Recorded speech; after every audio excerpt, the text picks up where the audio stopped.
Bienvenue dans ce magazine. Nous vous savons gré de votre fidélité. Cet espace est dédié aux populations africaines qui subissent des conflits et à tous les autres acteurs des différentes crises. W et Dior participe ainsi à la construction d'une narration purement africaine de l'insécurité qui se joue sur le continent, en l'occurrence au Sahel. Dernièrement, nous avons fait un focus sur les ressources matérielles et financières des groupes armés non étatiques. Des vols, des enlèvements, de razzia, ce qu'on appelle de razzia, et la revente de ces bétails-là très souvent sont source de financement.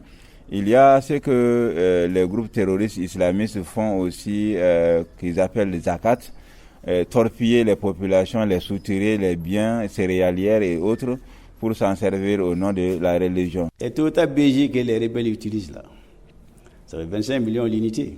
Ils en utilisent comme des arachides. Les armes sophistiquées, les RPG, les matériels sophistiqués de communication, de surveillance des territoires, ils en ont. Qui leur donne ça? C'est ceux qui tirent profit de la rébellion. Plutôt que de voir loin, souvent il faut voir proche. Lorsque ces groupes attaquent les camps, les casernes militaires ou autres, tout ce qu'ils cherchent de plus, c'est vraiment l'équipement. Ce sont les dotations et les financements extérieurs. Nous avons également les microfinancements extérieurs et l'autofinancement qui est l'activité principale aujourd'hui des organisations terroristes. Et ça se passe essentiellement par l'exploitation des ressources naturelles, notamment l'exploitation de l'or et la collecte de taxes et d'impôts, en tout cas pour financer les activités criminelles. La question du trafic d'or de cigarettes, la question de pouvoir rançonner en fait des populations, et tout ça, en fait, on met une économie parallèle en place. Nouvelle semaine donc, nouveau thème. Vous savez sans doute que les pays sahéliens connaissent une explosion démographique. Ils sont en même temps confrontés à une crise sécuritaire aiguë. Alors, nous essayons de comprendre cette croissance rapide et ces défis en matière de sécurité. Beaucoup d'enfants là, c'est notre richesse. Aujourd'hui j'ai 7 enfants. Avec ces 7 enfants là, la petite sœur là, ma fille, parce que j'ai 61 ans, c'est ma fille. Tu veux un enfant pour aller laver tes plats, je te donne. Au lieu de prendre une boîte là, qui a l'enfant de ta maman. Ou bien, en pays grossi là, c'est les enfants là qui ont notre richesse. Beaucoup d'enfants là, ça ne joue pas sur nous. Parce que si la tante a à manger, la fille aura à manger. Si ton bois a à manger, l'enfant aura à manger. Nous avons une population jeune qu'il faut occuper. Et on occupe par des plans stratégiques de développement. Parce qu'une chose est de lutter avec les armes contre le corruption et l'adversité. Il faut lutter avec les armes du développement économique. Et ce développement économique doit être pensé pour plusieurs générations. Dans nos pays, on n'a pas une très grande densité comparativement à d'autres régions du monde. D'autres régions du monde, bien sûr, comme l'Europe, bien sûr, et certains pays d'Asie, on n'a pas une très grande densité. La population au kilomètre carré est très faible par rapport à ces pays. Sauf que dans ces pays, les mécanismes et les infrastructures de développement, les infrastructures de base existent. Et ces infrastructures de base existant, les populations travaillent et sont dans des conditions qui les permettent de se développer et d'avoir une vie agréable. Ici, malheureusement, n'ayant pas ces infrastructures de base, qui sont, comme vous le savez bien, les infrastructures de santé et d'éducation, facilement les populations se retrouvent lésées et se retrouvent laissées. Et avec la situation, naturellement, elles sont facilement manipulables. Pour des jeunes qui ne sont pas assez éduqués, qui n'ont pas reçu une bonne formation, ils sont facilement manipulables. Dans le Sahel, ce magazine vous parvient avec le soutien de la fondation Open Society. Commençons avec les avis techniques émis par les démographes de l'ONU. Ils estiment que la population totale des 6 États du Sahel est passée de près de 21 millions d'habitants en 1960 à environ 103 millions en 2020. Il faut comprendre qu'il y a eu presque un quintuplement en 60 ans.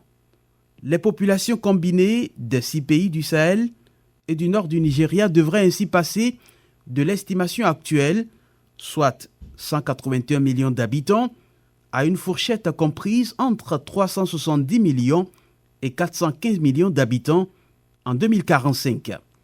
Une grande partie de cette croissance sera le résultat de l'actuel profil d'âge très jeune de ces populations et de l'élan démographique qui en résulte. Cette forte démographie au Sahel serait-elle l'une des causes de l'insécurité ?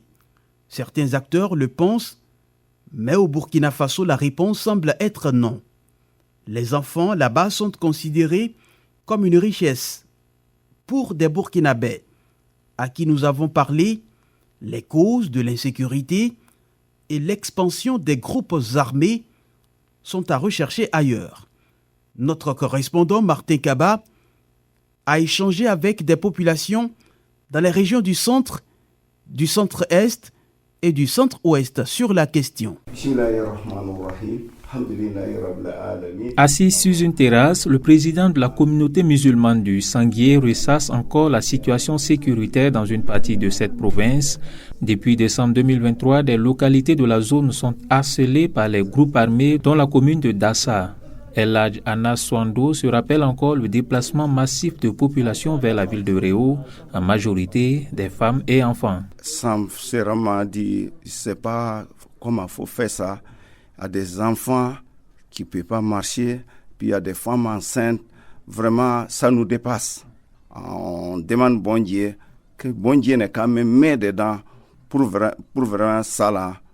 Et Dieu n'a qu'à pas nous voir et voir nos péchés, de nous laisser en paix pour que ce problème-là, ça passe sur tout Burkina Faso. Quelles sont les causes de cette insécurité dans la province du Sanguié en particulier et le pays tout entier en général? Certains spécialistes pointent du doigt la forte croissance démographique qui serait à la base de plusieurs maux dont le chômage et la pauvreté.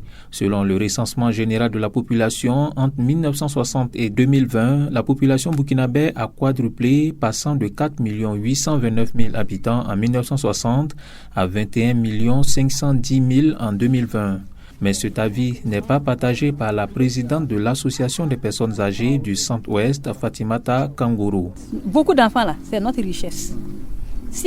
Aujourd'hui j'ai 7 enfants. Avec ces 7 enfants là, la petite sœur là, ma fille, parce que j'ai 61 ans, c'est ma fille. Tu veux un enfant pour aller laver tes plats, je te donne. Au lieu de prendre une boîte là, qui a l'enfant de ta maman, ou bien un pays grossi là, c'est les enfants là qui ont notre richesse. Beaucoup d'enfants là, ça ne joue pas sur nous. Parce que si la tante a à manger, la fille aura à manger. Si ton bois a à manger, l'enfant aura à manger. Un avis partagé par le chef de canton de la ville de Réau. Pour le septuagénaire, les enfants sont une richesse en Afrique pour peu qu'ils soient bien éduqués. On avait des parents qui avaient 12 femmes, 15 femmes qui faisaient des enfants. Quand on prenait 15 femmes, 3 ans, si ces 15 femmes font des enfants, en 10 ans, il y aura combien? Mais on était unis, bien éduqués. On écoutait nos parents. À Tinkodogo, dans la région du Centre-Est, le président du Conseil régional des organisations de la société civile rejette également cet argument qui fait le lien entre la croissance démographique et le défi sécuritaire. Pour Pierre Claver Kiema, il est important de garder ce qu'il qualifie de valeurs africaines tout en mettant l'accent sur les politiques de développement. Il nous faut avoir une nouvelle politique, une nouvelle vision de notre développement, en ne prenant pas l'Europe pour un exemple. L'Europe, c'est l'Occident qui prône la limitation des naissances. Regardez la Chine, l'Inde, mais ce sont les pays les plus peuplés du monde. Mais aujourd'hui, ce sont les pays économiquement aussi qui avancent, dont la croissance démographique ne peut jamais être un frein au développement. C'est la politique que nos dirigeants doivent avoir pour insuffler le développement là qu'il faut revoir et non limiter les naissances. Selon le sociologue de formation Jérôme William Bationo, les dirigeants burkinabés doivent mettre l'accent sur l'éducation, la formation, la réduction du chômage ainsi que les infrastructures sociales de base. Ces éléments permettront de venir à bout des frustrations et éviter le recrutement des jeunes dans les groupes armés. De Ouagadougou, Martin Kaba, West Africa, Démocratie Radio. Le sociologue Jérôme William Bationo, que vous avez écouté à l'instant dans ce sujet de Martin Kaba, va revenir et nous donne d'amples explications sur les conséquences d'une démission des parents dans la prise en charge des enfants. Ce n'est pas le fait d'avoir beaucoup d'enfants qui pose problème, c'est le fait d'avoir des enfants et de ne pas pouvoir en prendre en charge. Parce que ici, il faut dire qu'en termes de densité de la population, dans nos pays, on n'a pas une très grande densité comparativement à d'autres régions du monde. D'autres régions du monde, bien sûr, comme l'Europe, bien sûr, et certains pays d'Asie, on n'a pas une très grande densité. La population au kilomètre carré est très faible par rapport à ces pays. Sauf que dans ces pays, les mécanismes et les infrastructures de développement, les infrastructures de base existent. Et ces infrastructures de base existantes, les populations travaillent et sont dans des conditions qui les permettent de se développer et d'avoir une vie agréable. Ici, malheureusement, n'ayant pas ces infrastructures de base qui sont, comme vous le savez bien, les infrastructures de santé et d'éducation, facilement les populations se retrouvent lésées et se retrouvent laissées. Et avec la situation, naturellement, elles sont facilement manipulables. Pour des jeunes qui ne sont pas assez éduqués, qui n'ont pas reçu une bonne formation, ils sont facilement manipulables. Et étant manipulés, facilement, ils peuvent prendre les armes, comme vous pouvez le voir bien sûr dans certaines régions du Burkina. Donc, il faut qu'il y ait des mécanismes qui mettent en place des infrastructures de base face à cette croissance démographique. Qui, en plus de la croissance démographique, comme nous la connaissons actuellement, il y a les impacts du changement climatique. Le sociologue burkinabé Jérôme William Bationo. Au Mali, la croissance démographique reste l'une des préoccupations majeures pour les autorités. Le pays voit sa population augmenter rapidement, mettant une pression sur les ressources naturelles et le développement économique.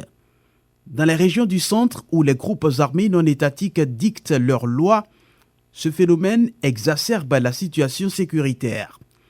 Il n'y a pas véritablement une politique nationale définie pour occuper les millions de jeunes que compte le pays. Notre correspondant Aliou Cham a parlé aux différents acteurs. Le Mali connaît depuis des années une croissance démographique galopante, soit un taux d'accroissement de 3% par an, selon l'Institut national de la statistique qui estime que le pays compte plus de 22 395 000 habitants en 2022. Cette augmentation de la population accentue davantage les inégalités économiques et sociales, particulièrement dans les régions du centre, confrontées à une insécurité grandissante. Hamadoun Maïga, un jeune leader de la région de Mopti, estime que l'État doit revoir sa politique sociale pour rendre plus inclusive. Les défis qui y vont avec, de 1, il y a le problème économique qui est là, c'est posé avec la situation démographique. Souvent, on a peu de ressources, même si ces ressources sont mal réparties, on les reconnaît. Mais avec le nombre aussi, le surnombre, là encore, ça va être pire. Mais je pense que, comme on le dit, ce qui fait la force de la Chine aujourd'hui, c'est leur population. L'Inde, c'est pareil. Donc je pense qu'avec quand même cette théorie, nous allons nous en sortir avec la situation démographique. D'autres aspects qui sont liés à ça, comme je vous ai dit aussi, l'État a du mal à prendre en charge toute la population. Les moyens sont maigres, très minimes pour pouvoir subvenir aux besoins de toute cette population. L'Institut national de la statistique indique dans l'une de ses communications en Conseil des ministres en 2022 que 49,9% des Maliens sont des jeunes âgés de 15 à 64 ans. Un avantage qu'il faut mettre à profit en créant des opportunités d'emploi pour les jeunes, d'après Abdul Karim Maïga, un défenseur des droits humains. La jeunesse de notre population est un gros avantage, en tout cas si c'est maîtrisé et si c'est bien encadré.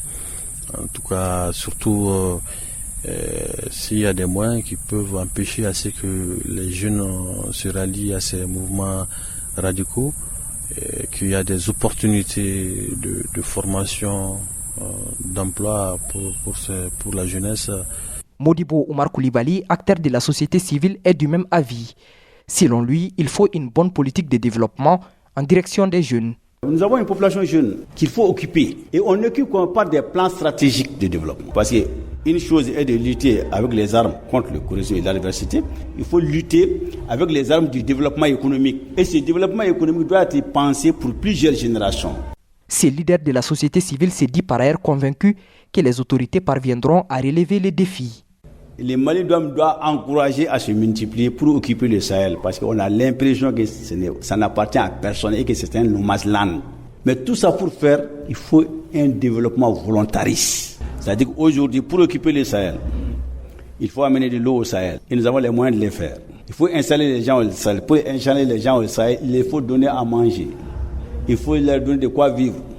Nous avons les moyens de le faire. Il s'agit d'avoir une vision politique et un courage politique pour le faire. Moi, je ne vois pas le problème de démographie au Mali en termes. Je vois un mauvais développement. Il faut qu'on planifie un développement à long terme. Pour y parvenir, ces acteurs proposent la mise en place d'une approche stratégique de sécurité, de développement et de gestion démographique. Pour eux, cela implique les efforts pour stabiliser les régions secouées par l'insécurité, améliorer l'accès aux services sociaux de base et promouvoir les politiques de développement durable. De Bamako, Aliou Tcham pour la West Africa Democracy Radio. Vous suivez Dans le Sahel, le magazine de la WADR, qui fait chaque semaine un point sur une facette de la situation sécuritaire en Afrique afin de contribuer à une narration purement africaine des conflits. Cette semaine, le thème s'intitule « Croissance rapide et ses défis en matière de sécurité ». Faisons le point cette fois au Niger. Là aussi, la croissance démographique fait partie des grands défis en matière de lutte contre l'insécurité. Cette croissance galopante de la population influence le quotidien des populations. Et voyons comment cela se fait avec Murtala Zouberou, notre correspondant au Niger. Le Niger, pays sahélien à forte densité démographique galopante, est confronté à une crise sécuritaire depuis plusieurs années. Cette croissance, au lieu d'être un avantage, devient une source d'insécurité. Les ressources disponibles ne permettent pas de prendre en charge la population majoritairement jeune. Selon Lawali Boubé, coordinateur régional du ROTAB, le réseau des organisations pour la transparence et l'analyse budgétaire à Maradi, dans le centre du Niger, estime qu'il va falloir revenir à une planification qui va permettre de revoir le rythme de la croissance démographique dans le pays. Aujourd'hui, vu qu'on a constaté qu'il y a des sérieux problèmes dans l'éducation, dans les services de santé, dans la sécurité et beaucoup d'autres secteurs stratégiques ou hautement stratégiques pour le pays, il va falloir qu'on revienne à une planification qui va permettre de mettre en adéquation le rythme de reproduction ou de croissance au Niger avec le rythme de l'évolution de notre économie. Il ne s'agit pas d'avoir une population grande sans pour autant l'éduquer, lui offrir tous les services dont elle a besoin pour être dans le bien-être. Mais il ne s'agit pas aussi de créer les conditions de ne pas travailler pour tout simplement acquérir la démographie et assez facilement. Donc dire que voilà la cause de notre pauvreté. Non, on doit travailler dur et on doit créer les conditions d'assurer une croissance qui ne soit pas contre le progrès de notre peuple. Face à cette explosion démographique, les jeunes deviennent des cibles potentielles pour les groupes armés terroristes.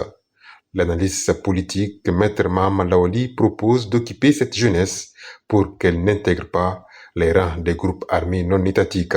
Donc vraiment, le problème de base, il faut trouver du travail à nos jeunes. Et parallèlement à la création d'emplois, il faut éduquer, encadrer, former. C'est éminemment important. Amadou Alpha Seydou, habillé en boubou blanc avec un bonnet de couleur rouge sur la tête, l'air un peu jeune, estime que la croissance démographique ne peut être liée à l'insécurité que connaît le pays. Il avance ses raisons. Personnellement, je pense que le problème de la démographie n'est pas lié à l'insécurité, vu que chez nous, au Niger, et surtout l'islam recommande d'avoir beaucoup d'enfants, mais qu'ils soient bien éduqués conformément aux règles de cette religion. On peut toutefois éviter à ce que ces enfants ou cette communauté puissent être marchandés par les bandits armés. Donc, dire avoir une population importante peut être lié à l'insécurité, je dirais non. Avec une population estimée à 22 millions et une superficie de 1 267 000 km², le Niger, dirigé par des militaires depuis juillet 2023, est le pays dont les femmes ont le taux de fécondité le plus élevé d'Afrique subsaharienne, soit 7,6 enfants par femme selon plusieurs études publiées ces dernières années. De Niamey, Murtala Zouberou pour West Africa, Démocratie Radio. Nous allons voir cette fois de plus près le lien entre croissance démographique rapide et insécurité. Faisons appel pour ce faire à Ahwa Kwaku. Il est consultant journaliste économique et il est au micro de nos confrères de Medi 1 Télévision. Quand vous ne maîtrisez pas votre population, vous ne pouvez pas faire un plan réel de développement. Avec les crises, aujourd'hui, on a du mal à savoir réellement dans certaines zones.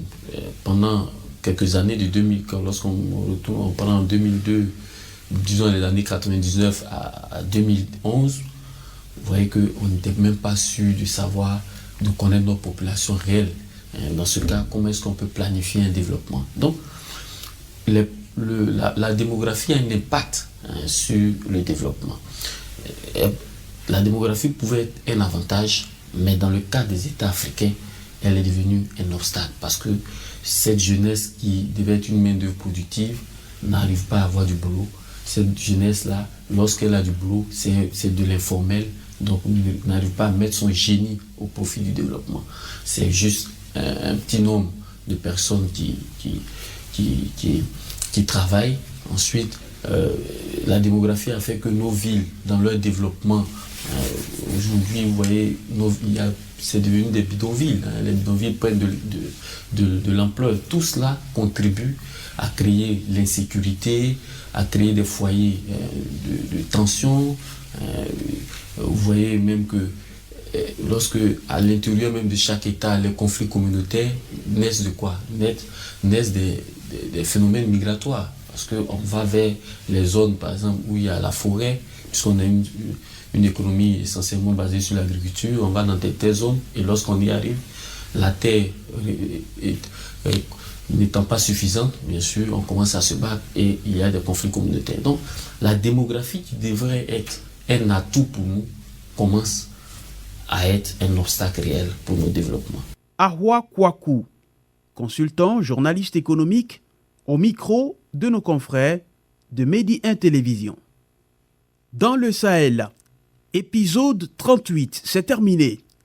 Cette semaine, nous faisions un point autour du thème croissance rapide et ses défis en matière de sécurité. Ce magazine est réalisé avec le soutien de la Fondation Open Society. Retrouvez-le sur notre site wadr.org. Si vous voulez réagir à ce que vous venez d'écouter, rendez-vous sur notre page Facebook WADR, service français, ou écrivez-nous à l'adresse mail wadr@wadr.org. Rejoignez-nous pour discuter sur notre numéro WhatsApp, plus 221 569 77 72. Plus 221 77 569 77 72. Gardez la forme. Salut.